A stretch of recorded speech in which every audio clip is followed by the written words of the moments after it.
Thanks so much for joining us today on the podcast, and people also watching on YouTube when it gets released. So it's just so incredible to see you. I mean, we sort of last interacted, it must have been a few years ago, but we worked quite closely more than 10, 15 years ago, even, I think. And I'm just so, keen to get into your academic journey and hear all about your studies. And you have got such an incredible life story. And I think we can do a few episodes if you're willing and open to it, and sort of dig into some of those incredible milestones in your life. But today we'll only have time to look at some of the more sort of academic study related aspects. And that's what our listeners are really kind of expecting, and what I'm hoping that you'll be able to share with them. But before we do that, and Pia, you've had an incredible life, but I don't know if it's possible to give us the highlights, where you came from, what you've managed to overcome in your life, just some of those incredible achievements. Just go for it. Just let our listeners, just give them the treat that your life experience really is. Yeah, thanks, Peter. Thank you so much for inviting me. Always good to hear from you, and always good to witness what you do, empowering other people like you have. I've known you to do all these years when we were working together. Peter, I'm from Rwanda, so your followers would know that I'm from Rwanda. And usually this is a question I ask: what do you hear? What comes to mind when you hear the word Rwanda? And a lot of people only have one answer. And I don't know which answer you have, Peter. What do you hear when you hear the word Rwanda? To be honest, I associated with you, P, because you've shaped my perception of Rwanda over the years. And so Oh. now when I think of Rwanda, I think of you, because I know your story. So when I think of Rwanda, I think of you.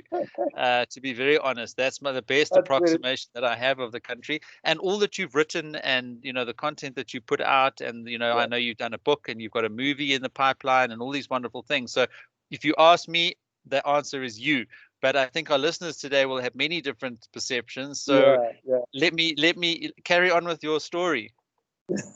Thank you. That's such a humbling comment, Peter. Thank you very much.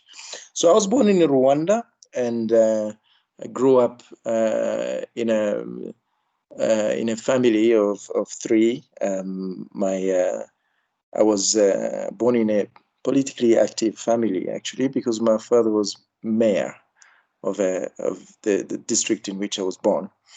But that, of course, his political profile meant a lot of things later in my boyhood, because as soon as I was born, he was arrested, and he was implicated in some what they call the high treason trial at the time. That is early 80s.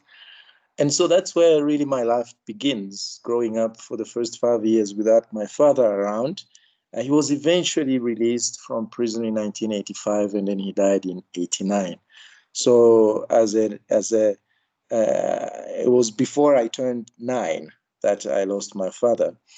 And it was only a year after that the war that culminated into the genocide started.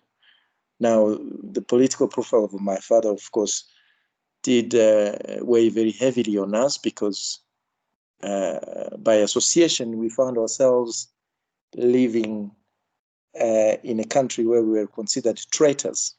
And so when the genocide in 1994 started, we were on the lists of people who had to die. And they came for us quite a few times, and we survived. Is one horrid night that I will never forget, where I witnessed people close to me being killed. My mother being shot. She was shot. She survived, but was shot in the eye, and fortunately survived. Now you can't even see that. But that night was a very long night. But it was only the beginning of 3 months of mayhem, of darkness. I mean, I was only 13 at the time when it was happening. But when I look back, it's something that I know no child should witness. No child should witness the kind of things that I've seen there. Seeing people you know as a child, killing people you know, and growing up knowing there was actually no reason other than that they are not they don't look like us, or they are not of the same political understanding as us, or for some reason they were other and they had to die. And these are some of the formative years of my life, in which I put in place a lot of beliefs about humanity, which I will come back to later in our conversation, Peter. But unfortunately, the troubles for me didn't end in 1994, because my brother, we were only three, and he was the middle one, and he died 2 weeks before his 16th birthday. He was killed in a massacre. And that's 1998, when my family started putting a lot of pressure on me to leave the country.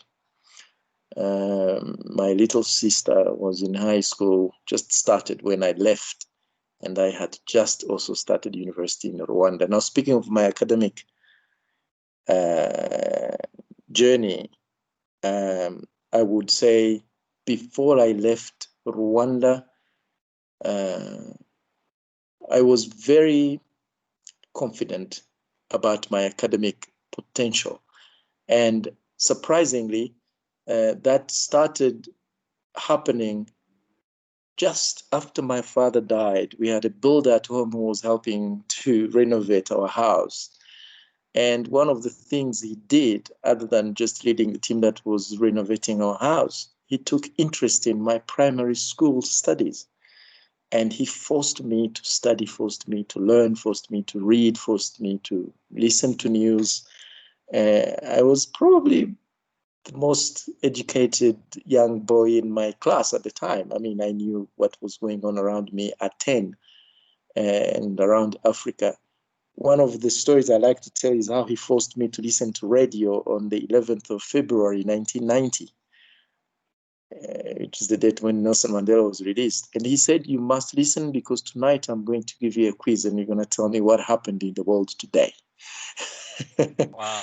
And the release was broadcast on radio. We didn't have a television at the time. The television only came 3 years later. There was no television in the country, no TV channels or anything like that. So FM radio was the only thing being broadcast. So I knew Nelson Mandela had been released, and I knew he was it was an extremely important event in the world. And he actually helped me to get on top of my class. I remember it was the equivalent of, it would be the equivalent of grade 10 here, which is where I started to really be excellent in school.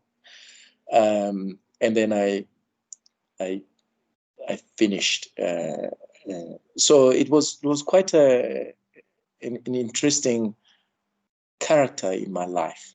And he disappeared, unfortunately. He disappeared during the war. And then after that, I was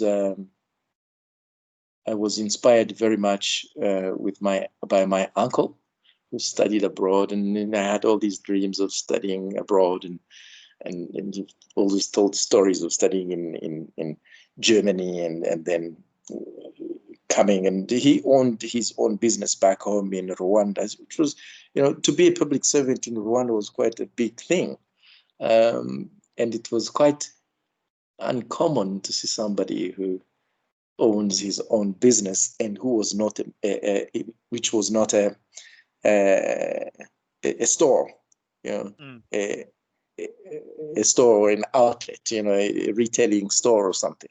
He was an accountant, so he had his own accounting firm.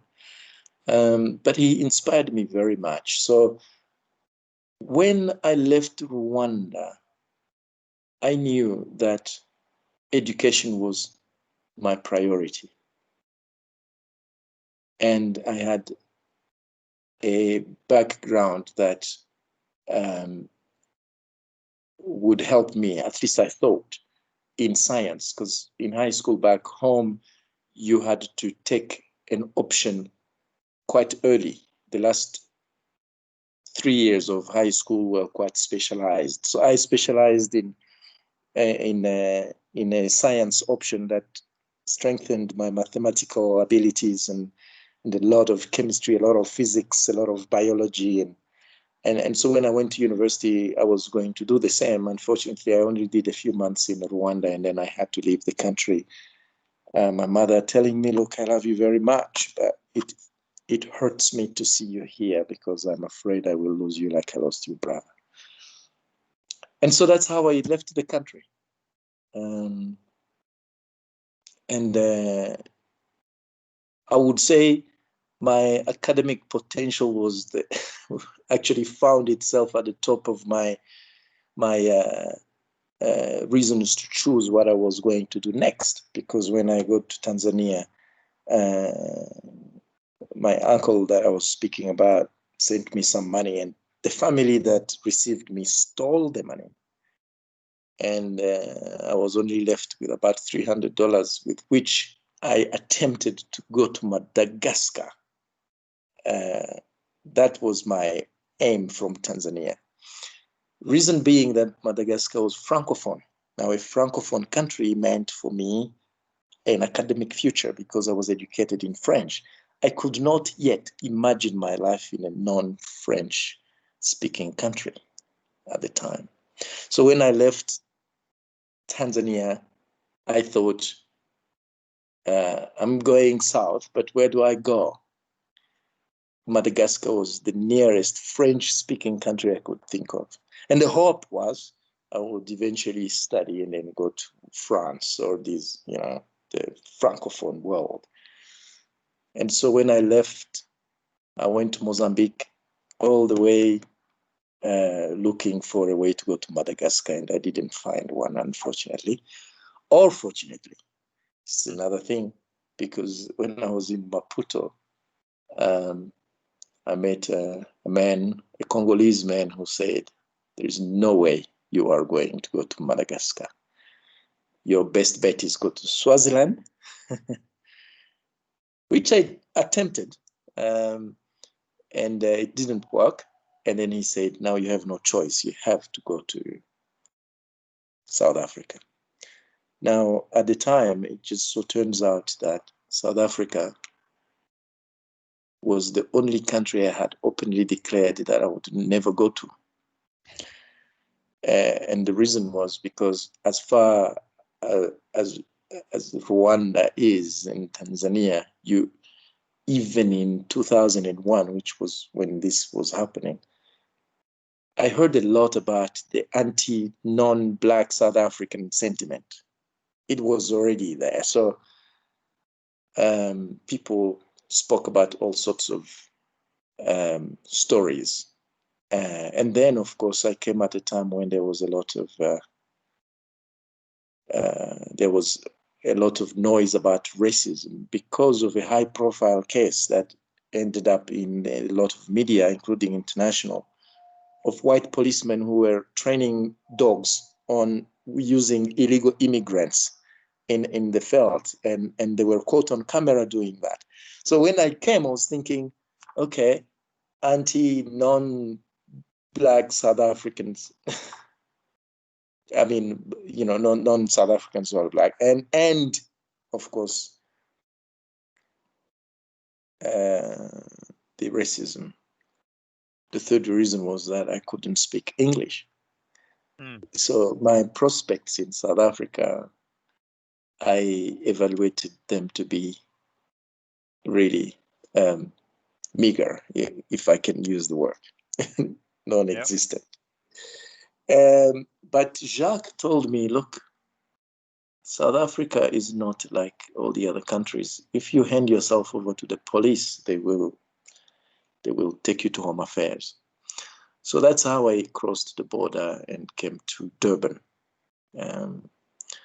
Now, of course, the intention was that I would be here only for some time while I'm crafting some way to go to Europe or America or Australia. I was in transit. When I came here, I had absolutely no intention to stay.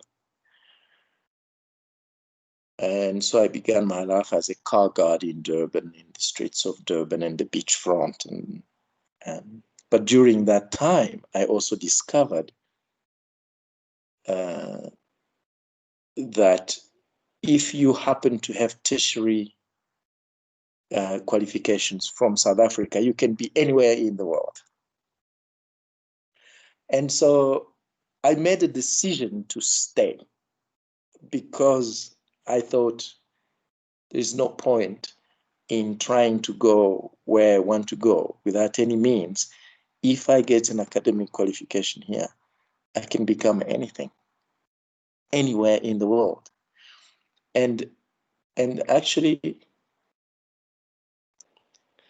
this is quite interesting because I have witnessed this is retrospectively speaking. When I was living it, I didn't know.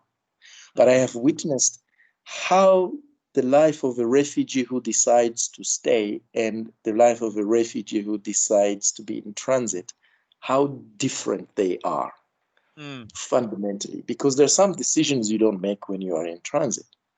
And every little that you make, you're trying to spend it to find information about going. And the person who received me in Durban told me he can't do much for me because he had attempted to leave South Africa and he quit his job, took all his money, left Durban. He went as far as Johannesburg and his scheme failed, but he lost all the money. So he was in Durban now, starting all over from scratch. I don't know how many times he had to do that. And so I decided I'm going to fight to go to university, and then I can go anywhere in the world. But of course, I had a challenge. Number one is I didn't have the money. Number two, I did not have the papers, the refugee status. And number three, I couldn't speak English. So the one thing that I had to do was to create time for myself to A, learn English, B, fight with Home Affairs for papers, and then fight with universities for sponsorship, because I genuinely believed there was a way. But the way to create time, because when you are a car guard, this is something that it's one of the secrets of the industry that I can divulge. When you are a car guard, you have to guard your place. If you don't, someone else will be in there when you show up the following day. And and it's their place now because there was nobody before. So when I saw that that's how it works, I thought I will never find a way to learn English if I spend from 7 to 5 on this street. One of the places I was watching cars, by the way, was the university gates. Outside the university gates, the University of Natal, spending time with these students, like my dream at the time was to just have that student card so I can go through those turnstile gates, like just hearing them click and click. Incredible, It was What perspective, the Amazing. best dream that I had. And of course, people who owned cars, they came out, the students, some of them tipped me, but those who did me more favor, they actually conversed with me. That's what I wanted. Then I wanted to hear, what happens? How do you apply? What does everybody pay for themselves? It was quite a, all these conversations that were worth far much more than the money that I got as a car guard. Yeah. So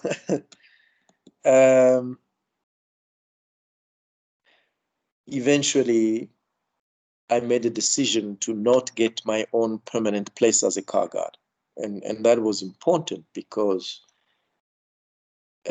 then I could free up the time to go to I remember the Durban City Hall had a public library. You could go and get a card and use the books and rent the VHS, the VHF. What is this? VHS, old videos. videos, Amazing. and I would do that. And that was because my roommate had a little combo. It was a screen and a player, and so I Yeah. would watch all about South African history, but the intention was to learn how South Africans speak, so I can learn, and then I would get books. And to survive, I was the guy that car guards called if they want somebody to guard their place. Okay. So if you want to go to Home Affairs, I was the guy you call to look after your place. And then tomorrow you would be certain I won't fight for it. And Yeah. so, Amazing. and I worked on weekends. I will always remember in 2001 at Kings Park Stadium. Is it Kings Park? Yeah. The big rugby stadium in Durban. When France came to pay the Springboks, I was one of the car guards in the bush. Now, the further away you are, the more money people paid you. So I worked on Yeah. those special days and on weekends. Anyway, then eventually I applied. I got my refugee status, applied for a place, provided my papers. The university gave me a place to study and a scholarship, but the student funding center informed them that it was a mistake, that there was no scholarship for me. There was Wow. no way to get a scholarship. And so they said, please consider any departmental bursaries available because we have never given a scholarship to a non-South African for first year studies. Now, of course, they were saying if it was in second year, they could find something, but to register for first year, there was no way. And that was the beginning of a long struggle, because then I had to go through the hierarchy of the university trying to plead my case, which was simple. I am not South African, that's true, but I am a refugee protected by this constitution. And I had read all the acts that pertain to my case. And then the second thing was, yes, I am non-South African, but I'm not an international student because I don't have a passport, and I also don't have a scholarship and a study visa and all of that. The refugee status is the only thing that gives me the right to study. The rest, I'm under the protection of the government. And it became quite I remember having this conversation with the director of Student Funding Center, the Student Funding Center. This conversation I will never forget. He said, go to a bank, and if they gave you a housing loan, then I will give you a student loan. Now I'm there. I'm thinking, okay, you told me that this is like a bank, that government gives you money to give Gosh. to to citizens. I am not a citizen, but I'm also not an international student.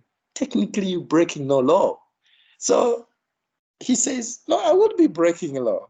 He says, go to a bank. If they give you a loan, then I will give you a study loan. Then I said, right now, I don't think I need a housing loan. Right now, I need a I just study need a loan. degree. I really agree. But even if this is, I was, yeah. I remember telling him, even if I needed it, I think I'm entitled to going and applying for a loan. And as a refugee, I should get one. Yeah. And of course, he disagreed. By the way, this is a true statement, and it turned out to be true later on when what I needed was a housing loan. Right? So I had Incredible, eh? the same conversation later on. But it's just, Peter, just to tell you how the challenges that some of the students Yeah. go through just to get basic Yeah. degree. Just to get that student card. Yeah, just that That that's student card. gold. But you never gave up. I mean, you pushed through, and I mean, just you went from strength to strength. Look, I mean, it was a series of struggles and opportunities from there, I guess. But ultimately you succeeded, eh? I mean, your student success, how would you define that from there, looking back? I mean, you eventually, became a Rhodes Scholar. You met Nelson Mandela, the man that you heard being released from prison all those years ago. I mean, just fast forward now to those. I mean, what you've been through, and what you've now accomplished, and looking back from those incredible beginnings, which you've given us some insights to.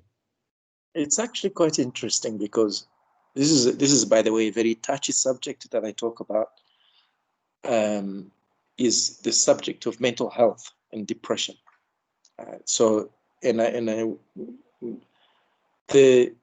Of course, the whole pushing myself so hard it took a toll on me at some point. So much so that I was hospitalized. I was in a mental hospital for depression and anxiety at some point during my first degree. But I didn't give up. And I chose to do something that was really difficult, which was applied scientific computing.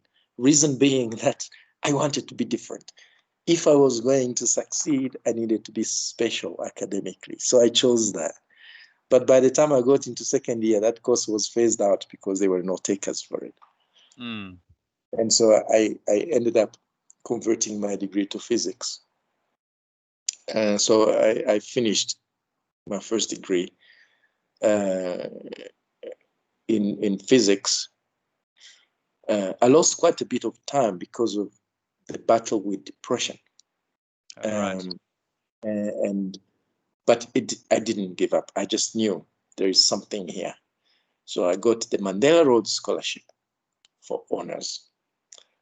And then I battled also with depression. Now, of course, when you get probably the most prestigious scholarship in Africa, that at the time I was the first.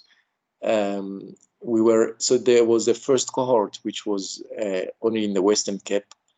I was in the first international cohort that they had taken on, and then I got to meet Nelson Mandela, and so the pressure, and of course I didn't have. My world was university. During holidays I had to apply so I can live in residence because I didn't have anywhere to go. So the university was my world, and so success was imperative for me. But there is a point at which that fear of failing also works against you, and so I found myself spiraling back down into depression, and so I eventually got back into treatment, and then I got a temporary job at the university. The faculty was very understanding, so they gave me a job as a research assistant, and then I got the job at APSA, and I was also quite surprised. It's a long story that in itself, but when I applied, I was told banks, they like physicists and engineers, and if you know how to think, you can you can we can teach you banking. Yes, so of course.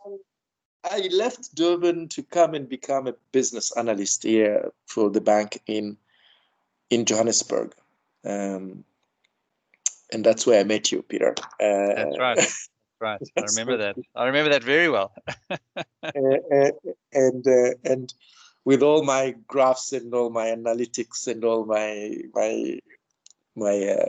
spreadsheets and yeah. Gosh, I remember that. All of that, yeah. But even in that, I have so many stories about you that I tell in my leadership training sessions. By the way, that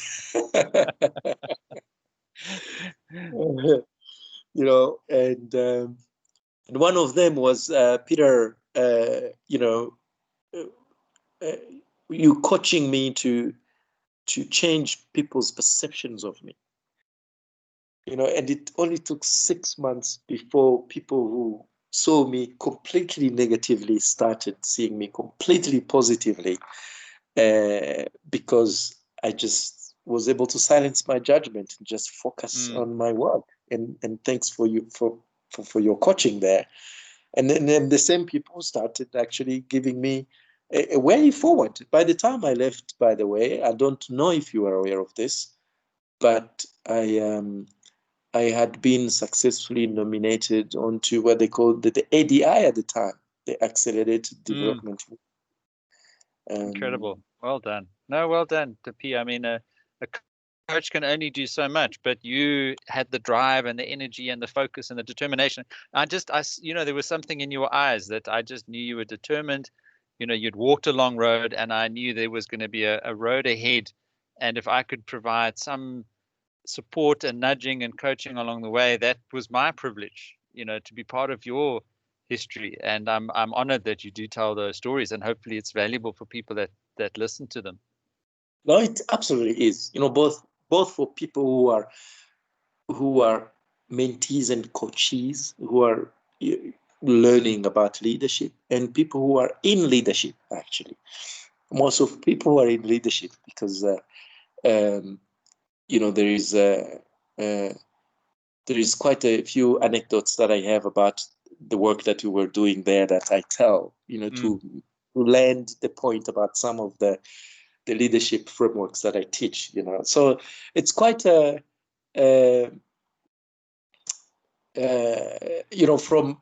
being encouraged not to be disappointed by what is happening now, look forward to being thrown in the deep end, Yeah.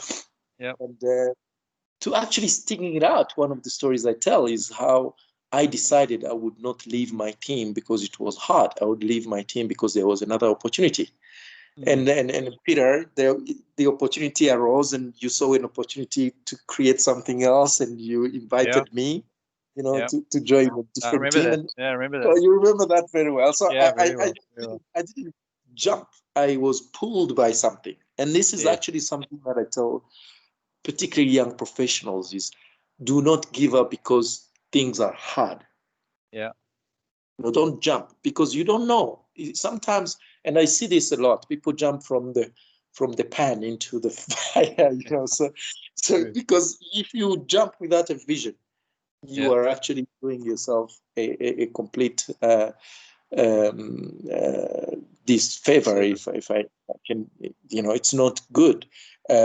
Anyway, so I learned some of those things from you, Peter. Thank you.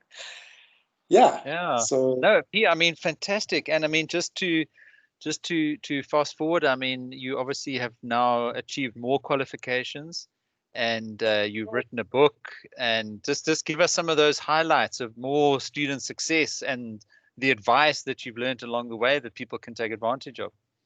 So it's actually so interesting, Peter, that I did a lot of other courses to strengthen my business career. Eventually, I left the big organizations to work for small ones, and I learned how small businesses work. And then I decided to work on the continent. So now in total now I've been to like 23 African countries, and both in Francophone and Anglophone. And then in terms of academics, actually, I ended up heading up a business school for a private university, And I remember speaking at a graduation ceremony, from actually being a car guard outside the university gates to now being the one who is putting those, those. Incredible. It is the most incredible story. So I, sometimes I look at these photos and I think, what, actually, absolutely nothing is impossible. I headed up that school as head of school with a lot of privilege. Now I was in a position where I can create scholarships for other people, where I can actually decide what people learn, where I could have negotiations with Yale and Manchester University, so that we can bring their courses here, and so the message here is just don't give up. But here's the thing. As much as we say some people are smarter than others, etc., etc., etc., I found that the most important aspect of studies is execution. It's how you manage your time and how you manage what you apply yourself to. And I know I'm saying this because a lot of people think, well, you have to be smarter and. Well, look, sometimes if you are there, assume that you are smart. Bottom line, if you are there, assume that you are smart. It's not a mistake that you are there. You're in the door. You are in the door. You are past the turnstile now. You've got your student card. Your student card. By the way, the first turnstile I walked through was a temporary registration card. But when I got that from what we call the RMS services, when I got that, and I, for the first time, scanned that card to go into the LAN, the computer lab that we used, I knew that there's no way back. And this was before my scholarship was confirmed. So once you are in the door, assume that you are smart, and then apply yourself with discipline. And then I said this, discipline. Okay. And one of the things, by the way, Peter, I witnessed you do as you manage these mega projects that I witnessed you manage is, it's just do the very next thing that comes and do it well. Just know what's coming next and be able to foreshadow. And if you have 2 exams on 2 successive days, then if you leave it too late, you're only going to prepare for 1. Yep. But if you have 2 exams on 2 successive days and you can see and it, because they will tell you where ahead of time, the success is not going to be about how smart you are. It's going to be how disciplined you will be about preparation for those 2 exams. Okay. And then that's, for me, execution, or let me say, plan ahead and stick to a plan. Yeah. That's what I would say. Okay. Yeah. Incredible, P. It's just so inspiring, and I think people, listening now are just going to pause and reflect, and hopefully have a huge sense of gratitude if they have a chance of getting a degree, and they hopefully now have a renewed sense of how fortunate they are, given what you had to overcome and where you came from, and now what you've achieved with that. It's inspirational. It's insightful, and this advice about execution matters. And as you say, doing those things as they come one by one. Success is a habit. There's no silver bullet. There's no ticket to the game. All of that is a myth. And your story is just a very real reminder of the practicalities with which we must approach the great things, because step by step, and one of the things I teach is just manage the tasks. And a PhD consists of tasks that you manage day by day. And, I teach my students week by week, what have you completed last week? What are you going to complete next week? If you can plan that out and you stick to that and you have a regular pattern, you'll be successful. And it's those things that matter. Absolutely. So very, very powerful living proof, of those techniques. And by the way, it's the same, Peter, with things like books. I now I have a contract. I wrote the book. By the way, I can tell you this, and I intended to publish it myself. And then something in me said, no, I think I want to achieve much more with this book, with a publisher. It would be much better. Yeah. So then I got a book contract. And so what happens, the publisher will give you a deadline. Yeah. Now, it's one thing when you write when you are inspired, because that's what I was doing. It's another when you have a deadline to, to put book out. You write books. You know what I'm talking about. Yeah. When you have a deadline, and so you need to say 1,000 words a day will give me how many in a month, and this is how many I need to, and then just work backwards. And and so I just know that the quality of my book, and I won't be able to bring my full spirit in it if I leave it to the last minute. Yeah. And then I have to meet the number of words that I want, because I want it to be considered, and I want it to be soulful, if that makes sense. 100%, 100%.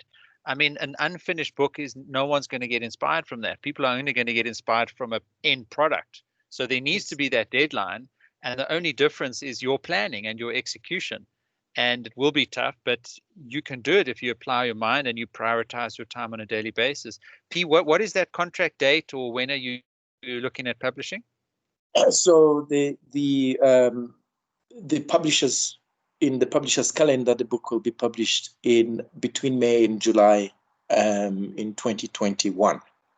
Fantastic. So yeah, but my part ends with January. So January is your deadline. Okay. It's my deadline. But in their calendar. How many words overall are you targeting? They want it to be between 80,000 and 100,000 words. But here's the thing: the manuscript I gave to them was way beyond that. So now my task is not just to write what they are asking me to write. It's new. It's also to reduce it. What you take out. to that. That's even harder. That's even harder. Yeah.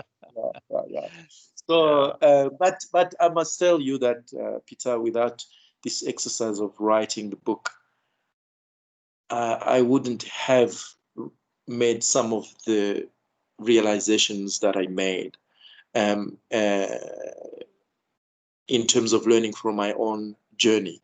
So this is the last point I want to make before we conclude, is everything in your life can deliver you to something great. Even when it is something you don't like, it can deliver you to something great. And so I used to celebrate the blessings in events I didn't like retrospectively. I would say, that I didn't manage to go to Madagascar, but I'm so happy because I'm in South Africa now. I got to meet Nelson Mandela. The people in Tanzania stole my money. And then, like I used to say, but they didn't know they were sending me to this kind of, They were doing you a favor. They were helping you. In a weird. But now, what I'm learning is to say, how can I access the gratitude even when what I don't like is actually happening? Because I know from experience, it could actually be good for me. And so when I change my attitude and say, in this too, I am grateful, the way I am in it completely changes. Yeah. And my approach changes. And so it's an invitation to myself, because every time I say it, I hear myself saying it, be grateful, even when what is happening is something you don't like. And I'm sure the world would be different if more of us did that. Incredible. P, as you say, I think that's just a wonderful note and let's have a few more episodes and get into a little bit more depth, maybe into your book potentially when it's launched and published. That'll be awesome. But just, how you've sketched out your story and where you came from, both in Rwanda as a boy and then from Durban in South Africa to when we met in Johannesburg, and the achievements that you've notched up along the way, and the humility, I think, and the vulnerability with which you've shared your story on many stages. And I think had a second chance to meet Nelson Mandela, and the work that you've done as head of your business school and the role that you've now played in so many students' lives is, something that, almost just again, as I hear it, afresh today, and now share this advantage with the people that sort of follow me in this podcast. Brings that tear back to my eye again, with a heart full of gratitude that I was one small part of it, and that I can share in this continued story and wonderful achievements that you've meant, that you now share with everybody else. So P, again, I thank you so much. We've got so much out of this time together, and I wish you well in getting down to the word limit. And I absolutely look forward to receiving my signed copy and reading it, because it'll bring it all back again. But P, thank you so much. Any last thoughts? Well, the last thing I would say is, if you have a vision, it's good to think about the road to get there, but don't look about the whole road. Look at the very next step. And sometimes the very next step is just something that is completely up to you. It's a phone call, it's time researching, it is an email, but it is ultimately part of that long road. And so many of us just get so paralyzed by the road itself. But that's not what it is about now. About now, it's what is the very next step. And that, for me, I keep asking myself, what is the very next step? Wow, P, incredible. So that's the last thing I would like to share with you, Peter. And thank you so much for this time, really. No, it's been a pleasure. It's been a pleasure. And to our listeners, what I'm asking you now, as P has been coaching you through his life experience, what is your next step? How many words are you going to write before you go to bed tonight? What is the next outcome that you want to achieve? That means at least today has been successful. And if you add up 365 successful days, you have a successful year. And if you add up 2 or 3 successful years, that's a PhD or a book or a major milestone or project that you need to achieve in your life. So P, I just absolutely agree with what you're saying and support wholeheartedly the message that you've given us all in the podcast. You've inspired me, you've inspired everybody, and guys, listening in, go out there and take that next step towards your vision of success. P, thank you and keep well and good luck, and we'll chat soon. Thank you so much, Peter, and enjoy your evening, and I look forward to hearing this, actually. Brilliant. Look forward to being in touch. Wonderful. Bye-bye. Ciao, P. Bye.